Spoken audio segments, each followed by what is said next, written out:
Yes, good afternoon, distinguished guests, ladies and gentlemen. Thank you very much, Dr. Akhilesh, Gumashta, for kindly giving me this opportunity to reschedule the program a bit because due to the flight time. And it's my great opportunity. Actually, this is my second time being here at the World Ramayana Conference after the last time. And so in my second time, this time, I'm very pleased to share my view on this spiritual session, which we have a number of distinguished guests with us today. So before I begin, I'd like to say that I actually expressed something in the morning when we had interaction at the Thai Indo-Ramayana Forum already, that I mentioned a bit that when I was the Vice Rector for International Affairs and Dean of International College at Thammasat University, I have had several occasions of participating in the joint Thailand and India activities in fostering the partnership as well as bridging our people-to-people connection. So this is the great opportunity for me as well to learn and appreciate the Indian related culture, knowledge, character, and wisdom, including the Ramayana. In Thailand, we call Ramayana as Ramakien. So people in Thailand will know the Ramayana as Ramakien, but of course the characters that we learn, the Rama, the Lakshmana, all the broad and influence from the Indian epic. So, ladies and gentlemen, when I share my view in the second World Ramayana Conference 3 years ago, I concluded my talk here as the Ramakien as the education in Thailand, saying that with respect to living in a disruptive world and diversity, education can provide knowledge relevant to lots of advanced subjects using modern science and technologies as a tool, and students can be successful in their career with responsibility. So from that conclusion that I made, I like to continue in today's talk of myself. That is, I like to emphasize that life is not all about the work or material concerns, but we really need connection between human beings and technology, science, and society. Of course, with the mental development and cultivation of the virtues of life. So in order to nurture our young generations, we need a platform of deliberations that stimulate further momentum of understanding the values and moral of living their life. So in this regard, the education of Ramakien in Thailand that introduces the traditional values and morals from these Indian epics of Ramayana will bridge the gap very beautifully and wisely.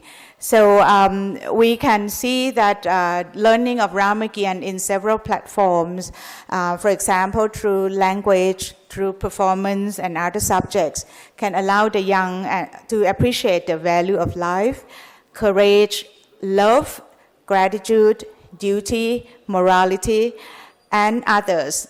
All are the decent qualities of a noble man, as well as their conduct and relationship to society and leadership. So that makes the Ramakien education very meaningful.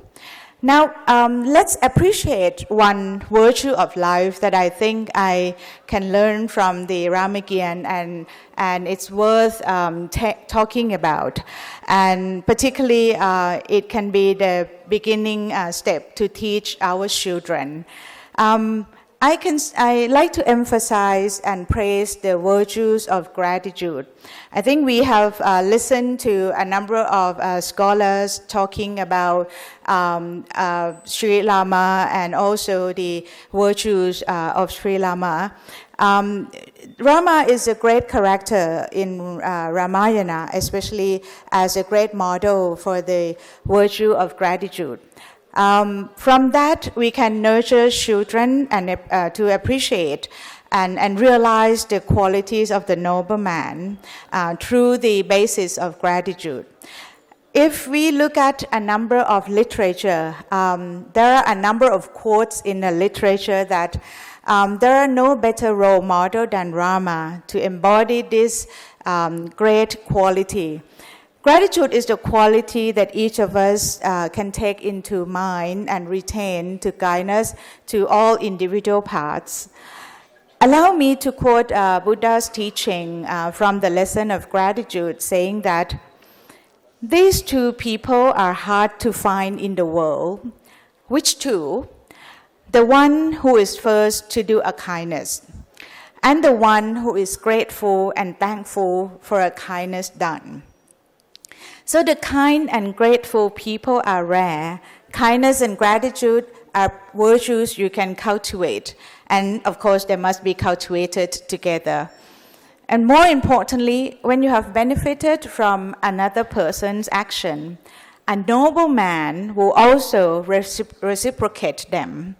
Sri Rama in the Ramayana promises his father that he would leave Ayodhya and the kingdom, that he would go into the forest for 14 years to be in exile, all to honor the boons bestowed by his father, Tasaratha, to his third wife, Kaikiye. That Sri Rama is strictly adhering to his father's word can indicate an expression of his gratitude to his father. And he also promises to Vankushwali if in turn Sugriva helps him in rescuing Sita with his monkey army, thus in a battle that takes place between Sugriva and Vali. Vali is killed by Rama. In modern day, you might consider this as a promise or the exchange, but of course, this is an example of gratitude expressed by Rama towards a friend, even before he has benefited from the friendship. So the question is, when we talk about gratitude, to whom we should be grateful to? Once again, allow me to state the Buddha's teaching in Taipitaka that says the persons that we should be grateful to are several persons, but of course, mainly mother and father, of course, teachers, Brahmins and ascetics, spouse and family, friends and colleagues, and don't forget servants and workers. So all people here, all people that I mentioned, are ones that we should be grateful to. So for the sublime life to be peaceful and secure, particularly in the today's world of a small family, or you might say that it's a nuclear family, it is the gratitude towards parents, siblings, friends, community, society, and nation that can sustain us for generations to come. So if we look at other virtues in combination with the gratitude, let's start with the morality. If we have morality or the sila or precepts, as the land that we are going to use for building a house, of course, people with morality would be strong in their actions to perform good deeds and avoid doing any bad things. So if a house is built on morality, as said, then of course you have the strong foundation for the house. And then once you have the floor, if the floor has the truthfulness, the character of the truthfulness, that means altogether the basis for building the house would be strong. And then when you start building a house, imagine if there are a number of poles, and if you consider or regard the pole as the gratitude, These poles will connect all other components of the house together, the walls or the roof and so on and so forth. Then you can make a harmony or make a unity in the house, and that house can be strong. That house can become a house of peace. That house can sustain for generations. So a house without a pole cannot sustain. So that means if the pole is a gratitude, that means you finally have all sustainability for the generations to come as well. So gratitude and reciprocation are the indication of the noble man, the wise man, of course. And more importantly, if you have a well-focused gratitude, you can also have that to apply further to train the mind, particularly to develop the meditation and cultivation of mindfulness. When you think about people or any person who have done something with gratitude and have benefaction, of course, you can also extend this quality as the gift to others. Person with gratitude can develop themselves to do good deeds, of course, to have flawless conduct with full release from any selfish act, and with the highest expression of the kindness. So decent characters and virtuous behavior will be developed. And finally, you can see that people who are grateful to others will have other qualities as well. For example, they are gentle, they are humble, accommodating people. And finally, they are the compassionate maker of friends and free from all distinctionness. So gratitude is actually the great foundation for every mankind, for anyone who wants to do any careers. Finally, they can be a leader, they can be a teacher, can be a diplomat, can be anyone with generosity and with this conduct of for others' welfare. And then they can be suitable everywhere they stay. And once again, I like to say that yes, gratitude will sustain the world, and gratitude can be nurtured and, of course, can be forwarded to young generations.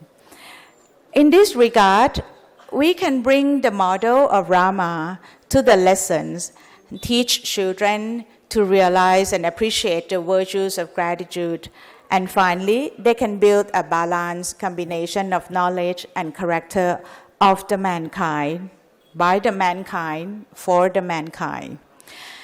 In Thailand, we have the annual performance called Khon.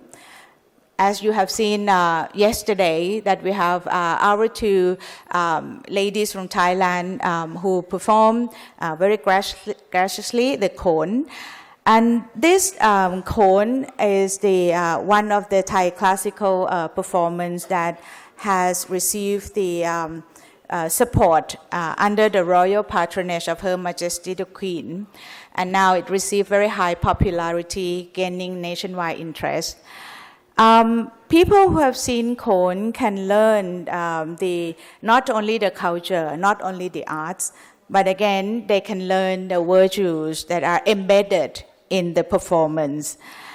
And but when we are proud of the culture, like Khon, what is clear now in, for example, in Thailand, people who are now seeing Khon are mainly in the city, in Bangkok, and they are performed at the very prestige location.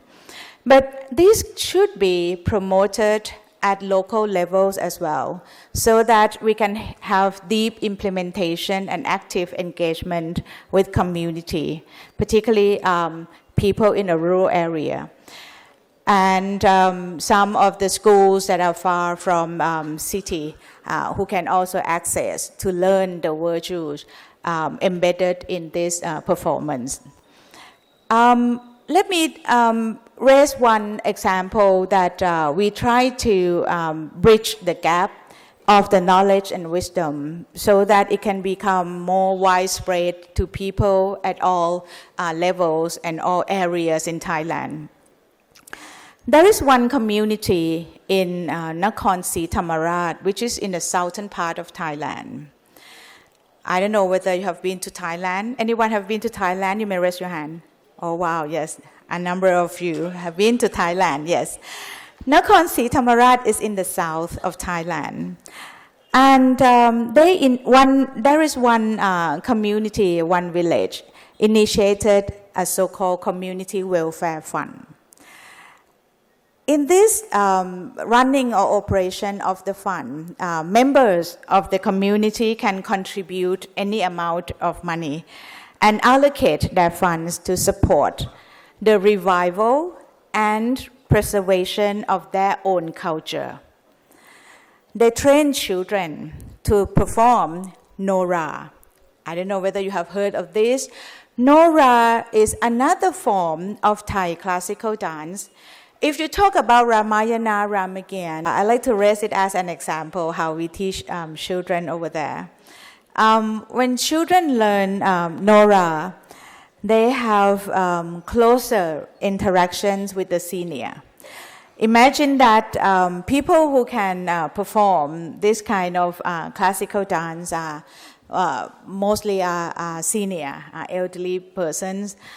And when children learn or practice this kind of dance, of course, they have closer interaction with the senior, with their parents, and with their masters. When we have this kind of, the teaching and learning, children have to perform themselves and to express them as the student and pay respect to their master in the so-called Wai Kru ceremony. The Wai Kru ceremony is the paying respect ceremony to the master. Wai is like we are doing like this for the Namaste. This is called Wai. Kru is the master. So every time before we start learning anything in Thailand, we have the Wai Kru ceremony. I'm sure that this is also one of the culture that has influence and also inherited from India as well. So with the Wai Kru ceremony, of course, children have to express themselves as being humble, being ready to learn, being ready to get the lessons from the master. So it's a form of the teaching that children can learn about gratitude. So the process of learning starts from the day zero before they learn that they have expressed their gratitude. And then throughout the process of learning, the culture, the heritage are passed on to the young. So during learning, and of course they can also perform for others, the community can also teach children to make the dress, to also make the accessories. In this community in Nakhon Si Thammarat, they allow children to make the dress, and they suppose that they can earn income, then they can share the income. So income generated from this community through the community welfare fund are allocated to students in form of the scholarship as well. So in this case, that means from the community development fund that aims for teaching children to learn Nora and also allow them to have careers, and finally sharing the income. So children can have their jobs and career development since they are young. So there are a lot of benefits from this model. And it is not only in terms of cultural preservation, but it brings about economic values with job security, with the interaction of all generations that strengthen human and social capital, as well as mental development for cultivation of virtuous behavior. So children can now, when they have jobs, and they also appreciate their own culture, they will neither be engaged or involved with any drugs or any illegal activities. So what happened over the past decades is that this community in Nakhon Si Thammarat is very successful in reducing the criminal statistics, criminal records. So that means they allow children to grow with virtues, allow children to grow with the virtuous behaviors, and they are ready to be a good person and contribute to society in any forms of the activities that they can do. And finally, they are proud of their own heritage. So I'm talking about this community because for this year, this community in Nakhon Si Thammarat is selected to receive the award as the community that winning the restoration, revival, and preservation of the culture. And also this can be a model that other communities can learn and apply. In terms of the Ramayana, when we are going to teach children about Ramayana, we can also do likewise, like the community in Nakhon Si Thammarat had practiced with the learning of Nora. So what we can learn from this is that we can bring up this model as the best practice for any society, any country. My final note is how we can learn from others, how we can have knowledge management or knowledge sharing of these practices from any areas or any parts of the world. So as I mentioned this morning as well, this may be fulfilled while the Thai Indo-Ramayana Forum that we had discussion this morning. It's not just academic collaboration, it's not just the work together that can bring the benefits of the learning of the Ramayana.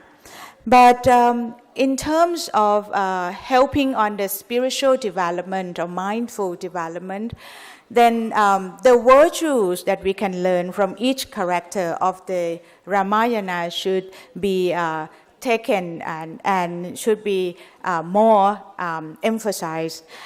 And in Thailand, we also have these, but it could be a limited ones in the literature. But what I can say is that it can be encouraged